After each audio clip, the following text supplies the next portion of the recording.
In the heart of the desert, a mythic bird takes flight.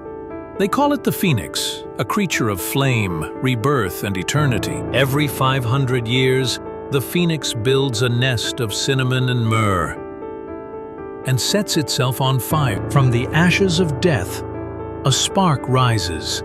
A new phoenix is born. No body remains, only renewal. The flames do not destroy it. The flames complete it. Kings feared it. Priests worshipped it.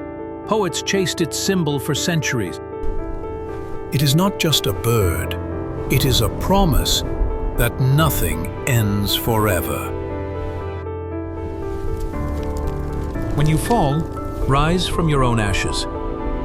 Like the phoenix,